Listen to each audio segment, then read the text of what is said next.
మీ మామయ్యకి ఆ రేఖను చూస్తుంటే జాలనిపిస్తుంది అనుకుంటానే. ఏమైందత్తమ్మా? కార్తీక్ అలా కష్టపడుతుంటే చూడలేకపోతున్నాడంట. ఉన్న బట్టల షాప్ అమ్మేసి కార్తీక్ కి మెకానిక్ షాప్ పెట్టిస్తాడంట. అవునా? మరి ఆ షాప్ అమ్మితే వచ్చే వాటలో ప్రేమ్కి కూడా వాటా వస్తుంది కదా అత్తమ్మా? ఏమంటారత్తమ్మా? అంటే ప్రేమ్ అలా అడుగుతాడేమో అని అంటున్నా అత్తమ్మా, అంతే. ఒసేయ్, ఇక్కడ నా బాధంతా కార్తీక్ కి షాప్ పెట్టిస్తున్నాడని కాదే.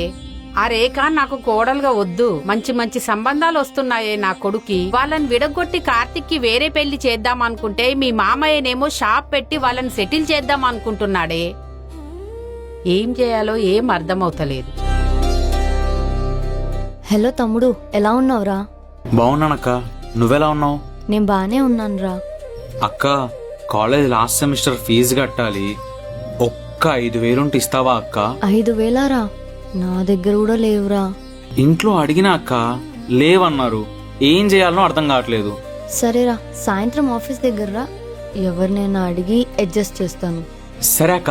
రే, డబ్బులు ఇచ్చిన సంగతి బావకు చెప్పకురా.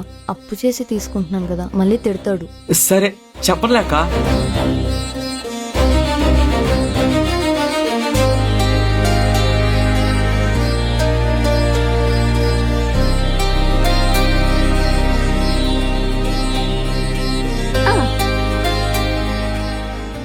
రిషి తిన్నాడా?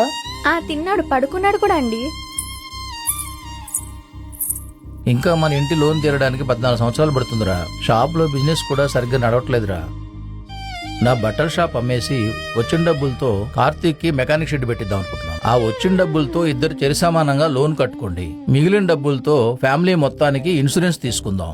ఏమంటావు ప్రేమ్? తమ్ముడు సెటిల్ అవుతాడంటే దాని గురించి ఇంకేం కావాలి డాడీ, అలానే చేద్దాం. అత్తమ్మా, అత్తమ్మా, రేఖా, ఈ పోపుల డబ్బాలో 8,000 పెట్టాను, ఇంకా 5,000 కనిపించలేదు. ఎవరు తీశారు? మధ్యాహ్నం వంట ఎవరు చేశారమ్మా? నేనే అత్తమ్మా.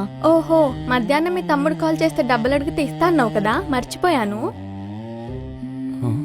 అవసరం ఉంటే అడగొచ్చు కదా రేఖ, అలా ఎలా తీసుకుంటావు?